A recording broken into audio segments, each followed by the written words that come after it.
नमस्ते। आप सबका स्वागत है मेरे YouTube चैनल भक्ति अ सेल्फ क्रिएटर में। आज हम सुन रहे हैं महाशिवपुराण के द्वितीय सती खंड के 22 से 25 तक के अध्याय। हम अब तक विद्येश्वर संहिता, रुद्र संहिता, ये खंड महाशिवपुराण के पूरे सुन चुके हैं।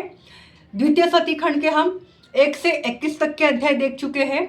आज से हम 22 से 25 तक के अध्याय सुनने वाले हैं। जिन्होंने नहीं सुनने हैं या जिन्हें हमारी डिवोशनल कथाएं, धार्मिक कथाएं अच्छी लगती है, तो वो मेरे चैनल पे आकर ये सब सुन सकते हैं। आज हम द्वितीय सती खंड के 22वें अध्याय में जा रहे हैं, जिसमें ब्रह्मा जी नारद जी को ये कथा सुना रहे हैं। हमारी जो महाशिवपुराण की कथा है वो नारद जी और ब्रह्मा जी के बीच का संवाद ही है, और उन दोनों के बीच का जो संवाद है, जो सूत जी शौनक आदि ऋषियों को सरस्वती नदी के तट पे बैठे हुए बता रहे हैं। आगे ब्रह्मा जी नारद जी से कहते हैं, एक बार वर्षा काल चल रहा था, बारिश हो रही थी, वर्षा काल आ गया था, बारिश का समय था। तब ब्रह्मा जी कहते हैं नारद जी से, जब सती ने ये देखा तो वह महादेव जी के पास गई और महादेव से कहने लगी कि महादेव, अभी वर्षा काल का समय है, वर्षा काल आ रहा है, हमें ऐसी जगह पे स्थित होना चाहिए जहाँ पे हमें वर्षा ना लगे। सती की ये बातें सुनकर पहले तो शंकर जी हंसते हैं और कहते हैं कि सती, जहाँ पे मैं स्थित होता हूँ वहाँ पे मेघ आ नहीं सकते, यहाँ पे वर्षा नहीं हो सकती। पर अगर फिर भी तुम्हारी इच्छा हो तो हम कहीं तुम्हारी इच्छा पूरी करने के लिए किसी और जगह पे स्थित हो सकते हैं। महादेव जी कहते हैं, अगर तुम चाहो तो कैलाश पर्वत के ऊपर ही जो कुबेर की नगरी है अलकापुरी, हम वहाँ पे जा सकते हैं। अगर तुम चाहो तो हम हिमालय पे जा सकते हैं, तुम्हारी क्या इच्छा है। तब सती जी मुस्कुराती हुई कहती हैं कि मैं आपके साथ हिमालय पर ही जाना चाहूँगी। वहाँ पे वो उपासकों का स्थान है, वहाँ पे शांतता है, वहाँ पे हम अच्छे से रह सकते हैं। ऐसा उत्तर जब सती जी से महादेव सुनते हैं तो वो उन्हें लेकर हिमालय पे चले जाते हैं। वहाँ पे उनके 10,000 वर्ष व्यतीत हो जाते हैं। फिर वहाँ पे सती जी अपने पति शिव जी का मुख देखते हुए, उनकी पूजा करते हुए, उनकी आराधना करते हुए, उन एक दूसरे के प्रति अपने भावों को बढ़ाते हुए, अनुराग को बढ़ाते हुए अपने 10,000 वर्ष हिमालय पर्वत पर सती और शिव व्यतीत कर देते हैं। यहाँ पे हमारा द्वितीय सती खंड का 22वां अध्याय समाप्त होता है। अभी हम शुरू कर रहे हैं 23वां अध्याय। जब हिमालय पे शिव और सती एक दूसरे के साथ समय व्यतीत कर रहे थे तो सती जी एक बार महादेव जी से ये प्रश्न कर लेती है कि हे करुणा सागर महादेव, मुझ पे कृपा कीजिए।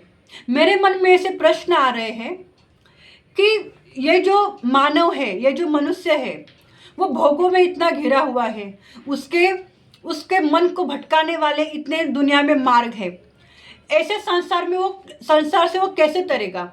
ऐसा क्या है जो करने से ये, ऐसा कौन सा कर्म है वो कर्म करने से वो भवसागर से तर जाएगा? कृपया आप मुझे वो मार्ग दिखाइए।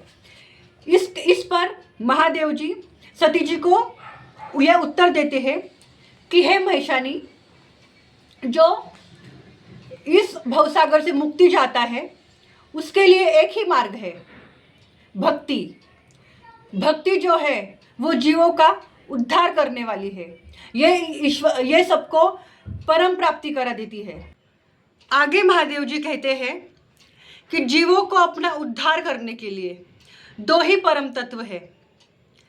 पहला तो विज्ञान और दूसरा तो परब्रह्म का नाम। जो ईश्वर का, परब्रह्म का नाम लेता है वो भी इस भवसागर से तर जाता है। अतः इनमें श्रेष्ठ भक्ति ही है। जो भक्ति करता है वो इस सागर को तर जाने की क्षमता रखता है। भक्ति 2 तरह की होती है, एक तो सगुण भक्ति या निर्गुण भक्ति। जो सगुण भक्ति है उसे हम कह सकते हैं जैसे कि हमें हमारे इष्ट का चेहरा, देह, जीवन शैली पता हो, उसकी प्रतिमा का ज्ञान हो, उसे हम सगुण रूप कहते हैं। और निर्गुण भक्ति यानी कि हम जिस परब्रह्म को पूज रहे हैं उसके बारे में, जिसका ना कोई आकार है ना कोई देह है, वो बस चराचर में फैला हुआ है, उसे निर्गुण भक्ति कहते हैं। अतः आगे महादेव जी सती को ये भी कहते हैं कि इस भक्ति के भी आगे चलकर 6 भाग हो जाते हैं। भक्ति अन्य 6 भागों में बढ़ जाती है। इस भक्ति का जो पहला भाग है वो है श्रवण। अगर हमें भक्ति करनी हो तो हमें पहले श्रवण करना सीखना होता है।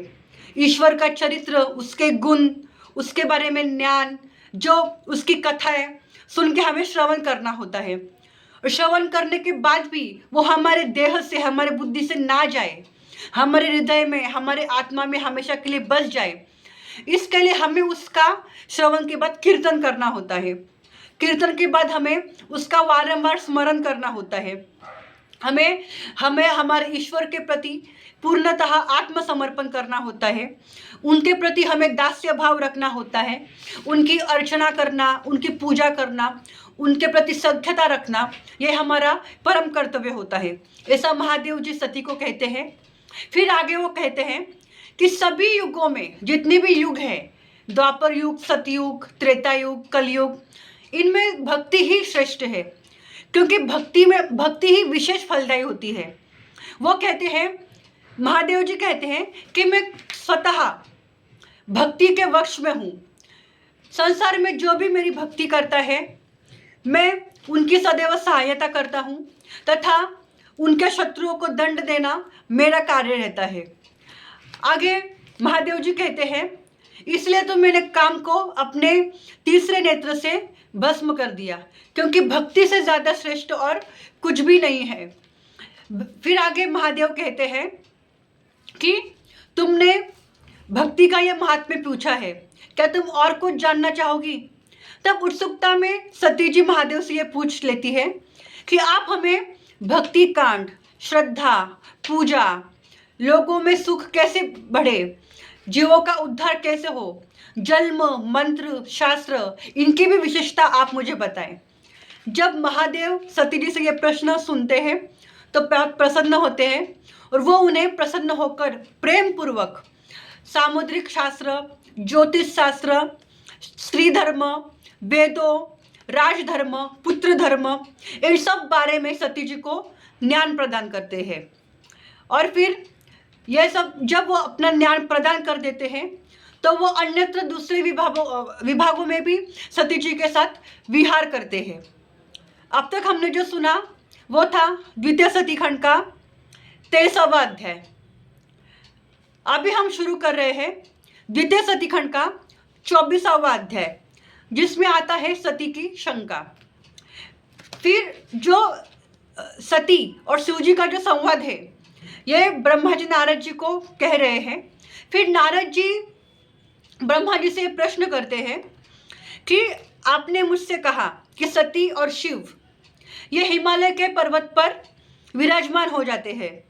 फिर उनके ऐसे बहुत सारे 10,000 वर्ष भी व्यतीत हो जाते हैं, इसके आगे क्या होता है? तब ब्रह्मा जी कहते हैं, फिर बाद में सती और शिव का वियोग हो जाता है। तो नारद जी कहते हैं कि उनका वियोग कैसे होता है? तो ब्रह्मा जी संक्षिप्त में उन्हें बताते हैं कि सती जी जो है, उनके पिताश्री के घर में जब यज्ञ था तो वहाँ उनके शिव जी को ना बुलाने जाने पर अपने पति का अपमान से पीड़ित होकर सती ने अपना देह उस अग्नि में भस्म कर दिया था। तब सती और शिव का वियोग हो गया था। फिर भी नारद जी आगे ब्रह्मा जी से कहते हैं, आप मुझे ये कथा विस्तार से सुनाएं कि आखिर सती को अपना देह क्यों भस्म करना पड़ा। इस पर ब्रह्मा जी नारद जी को यह कथा विस्तार में सुनाते हैं। ब्रह्मा जी कहते हैं, एक बार लीलाधारी शंकर जी सती जी के साथ विहार कर रहे होते हैं। तब उन्हें दंडक वन में श्री राम जी अपनी भार्या, अपनी पति सीता को ढूंढते हुए मिलते हैं। तब वो मन ही मन उन्हें प्रणाम करते हैं। तब सती जी एक दृश्य देखती है कि ये वन में घूमने वाले पुरुषों को महादेव जी शिव जी प्रणाम क्यों कर रहे हैं। तब जो महादेव है वो उन्हें इस प्रश्न का उत्तर देते हैं कि ये जो दो पुरुष हैं, इनमें से बड़े राम हैं और वो दूसरे उनके छोटे भाई लक्ष्मण हैं। भगवान राम विष्णु का अवतार है। वो अभी अपनी भार्या सीता के वियोग में है। एक राक्षस उनकी भार्या को छल से लेकर गया है, वह उन्हें अभी ढूंढ रहे हैं। पर जो सती जी है वो ये प्रश्न उसके मन में ये प्रश्न आता है कि अगर ये श्री राम साक्षात विष्णु है, परब्रह्म है, तो उनके मन में ये अपनी भार्या कहाँ पे है, क्या उन्हें ये ज्ञात नहीं है। वो क्यों एक तुच्छ मानव की तरह अपने पत्नी के वियोग में रो रहे हैं, उसे ढूंढ रहे हैं।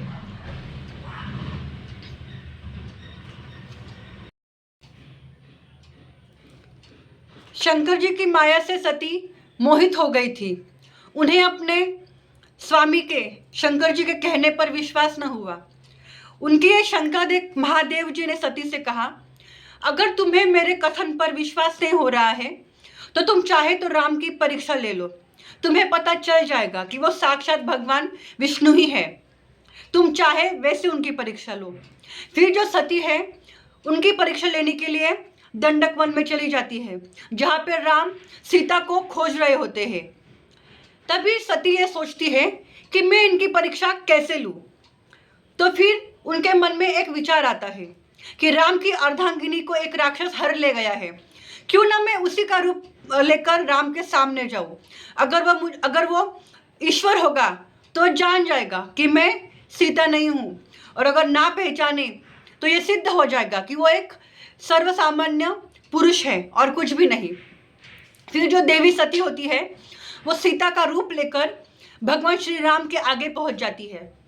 फिर भगवान श्री राम उन्हें देखते ही उनके चरणों को स्पर्श करते हैं और पहले तो कहते हैं, हे शिव की अर्धांगिनी, आप यहाँ पे अकेले क्या कर रही है, महादेव जी कहाँ है।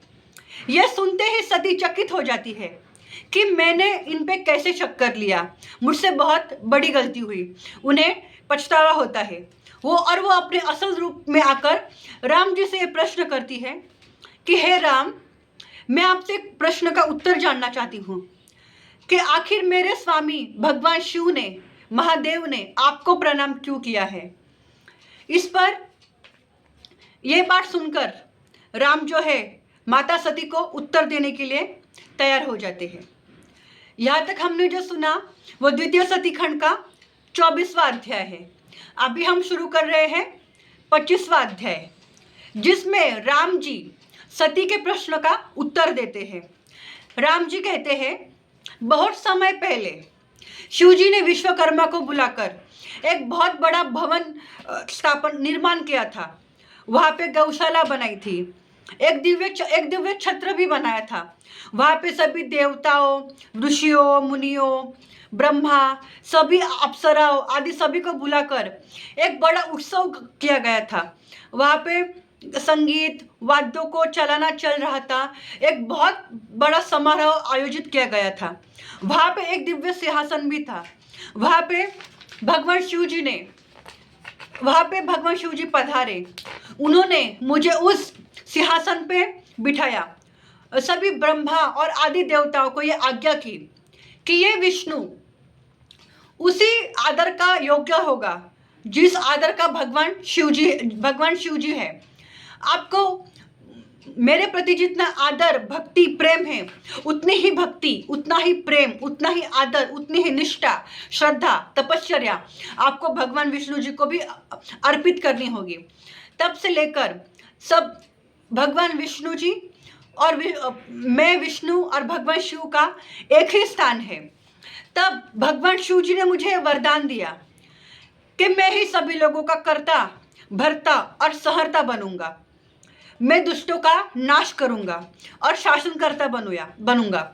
उन्होंने धर्म, अर्थ, कामना देने वाले सभी वरदान मुझे प्रदान किए, अपनी सारी माया मुझे दी, और उन्होंने मुझे कहा कि आगे चलकर संसार के लिए तुम अलग अलग अवतार लोगे और संसार को दुष्टों से बचाओगे।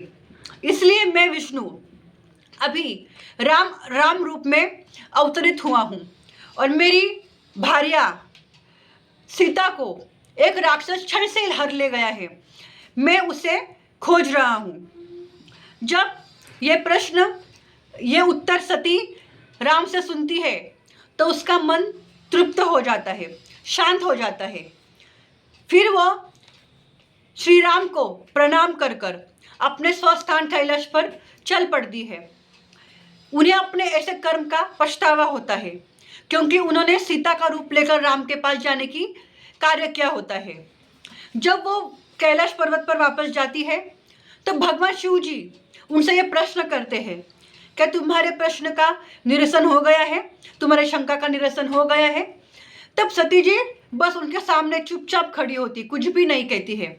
तो अपनी अंतर्दृष्टि से महादेव जी सब जान लेते हैं कि सती ने माता सीता का रूप ले लिया था राम की परीक्षा करने के लिए। तो फिर भगवान शिव जी इस प्रश्न में घेर जाते हैं कि अभी मैं सती के साथ कैसे रहूँगा, क्योंकि राम का जो स्थान है वही मेरा है। इस नाते से राम की भार्या सीता ये मेरी माता हुई, तो मैं सती के साथ अब कैसे रहूँगा। इसलिए वो मन से सती का त्याग कर देते हैं, पर इस बात का सती को कुछ भी पता नहीं चलता है। फिर बाद में एक आकाशवाणी होती है जिसमें कि ये सती को इसके द्वारा ये पता चलता है कि शिव जी ने मन ही मन में उनके इस कृत्य के दुष्परिणाम के रूप में उनका मन से त्याग कर दिया है। सती जी को बहुत दुख होता है, पर नियति के आगे उनका कुछ भी नहीं चलता है। फिर वो शिव जी के साथ कैलाश पर्वत पर तो चली जाती है। फिर वहाँ पे पहुँचने के बाद शिव जी आसनस्थ हो जाते हैं, अपने ध्यान कार्य में ध्यान में मग्न हो जाते हैं। जब बहुत सारा समय व्यतीत हो जाता है और जब भगवान शिव जी अपने ध्यान से जाग जाते हैं, तब सती की व्यथा वो समझते हैं कि मैंने मन से इसका त्याग कर दिया है, इसके वजह से ये व्याकुल है। सो सती के मन को शांति मिले, इसलिए शिव जी सती को अलग अलग कथाएं सुनाते हैं। उनको दुख कम हो, उनके मन को सुख की प्राप्ति हो, इससे वो उनसे अलग अलग कथाओं का श्रवण करते हैं। उन्हें अलग अलग कथाएं सुनाकर उनका मन मंत्रमुग्ध करते हैं। यहाँ तक हमने जो सुना वो है द्वितीय सती खंड का 25वां अध्याय। अभी हम सुन रहे हैं द्वितीय सती खंड का 26वां अध्याय। इसमें ऐसा वर्णन आता है कि ब्रह्मा जी नारद को कहते हैं कि इस तरह से भगवान शिव जी ने सती का मन ही मन त्याग कर दिया, पर संसार में रहकर भी वो संसार में नहीं थे। इसके वजह से एक बार जब पूर्व काल में प्रयाग पर एक यज्ञ किया गया, जहाँ पे सभी देवता ब्रह्मा सभी मुनि ऋषि उपस्थित थे, वहाँ पे भगवान शिव जी भी उपस्थित थे। तो वहाँ पे प्रजापति दक्ष आए। प्रजापति दक्ष आने के बाद सभी ने उठकर उनको प्रणाम किया, पर शिव जी अपने स्थान से नहीं उठे, क्योंकि सभी जानते हैं कि भगवान शिव परब्रह्म है, उन्हें किसी को नमस्कार करने की आवश्यकता नहीं है। पर दक्ष प्रजापति तो माया से मोहित हो चुके थे। उन्हें उस बात का बहुत बुरा लगा कि ये शिव मेरी पुत्री का पति है, फिर इस रिश्ते से वो मेरा पुत्र लगता है, फिर भी ये मेरे सामने उठता भी नहीं है और नमस्कार भी नहीं करता है। तब जाकर दक्ष को बहुत गुस्सा आता है। शिव जी के प्रति उनके मन में द्वेष भावना निर्माण हो जाती है। फिर वो शिव जी के बारे में कहते हैं कि ये तो कुलहीन है, शमशानवासी है। फिर जो दक्ष प्रजापति है वो शिव जी को ये श्राप दे देते हैं, आज से कोई भी यज्ञ हो तुम्हें वहाँ पे बुलाया नहीं जाएगा, तुम्हारा वहाँ पे भाग नहीं रहेगा। दक्ष प्रजापति से शिव जी को एक श्राप सुनकर नंदी क्रोधित हो जाते हैं और दक्ष प्रजापति से कहते हैं, क्या आप भगवान शिव कौन है ये जानते नहीं हैं? क्या आप परम तत्व भूल गए हैं? पर दक्ष प्रजापति के जो बुद्धि होती है वो तो हार चुकी होती है। उन्हें नंदिकेश्वर भगवान के वाक्य कुछ भी नहीं लगते हैं। वो उल्टा शिवगणों को भी श्राप दे देते हैं। उससे नंदीश्वर और भी गुस्सा हो जाते हैं और वो भी दक्ष प्रजापति को यह श्राप देते हैं कि आप वेदों का वास्तविक अर्थ न समझकर केवल अर्थवाद पर ही विश्वास करेंगे। आपको असल जो ज्ञान होता है उसका पता कभी भी नहीं चलेगा। यह श्राप जब नंदिकेश्वर देते हैं दक्ष प्रजापति को, तो शिवजी नंदी से कहते हैं कि नंदी, वह ब्राह्मण हैं, तुम्हें उन्हें श्राप नहीं देना चाहिए था, क्योंकि तुम्हें यह पता होना चाहिए था कि दक्ष प्रजापति द्वारा दिया गया श्राप मुझे लगा ही नहीं है। अतः मैं ही यज्ञ हूँ, मैं ही यज्ञ कर्म हूँ, यज्ञ का अंग भी मैं हूँ, तो उनका श्राप मुझे कैसे लगे। तुम्हें उन्हें श्राप नहीं देना था, अतः तुम्हें शांत होना था। तब ये सुनकर नंदीकेश्वर शांत हो जाते हैं और फिर जो शिवजी है वो नंदी को लेकर, अपने सारे गणों को लेकर अपने निज धाम चल पड़ते हैं। तब से जो दक्ष है, दक्ष प्रजापति जो ब्रह्मा का पुत्र है, वो शिव का निंदक बन जाता है और दक्ष प्रजापति शिवजी का विरोधी हो जाता है। यहाँ तक हमने जो सुना वो है द्वितीय सतीखंड का 26वां अध्याय। आगे के अध्याय हम अगले वीडियो में देखेंगे। तब तक के लिए सांब सदाशिव।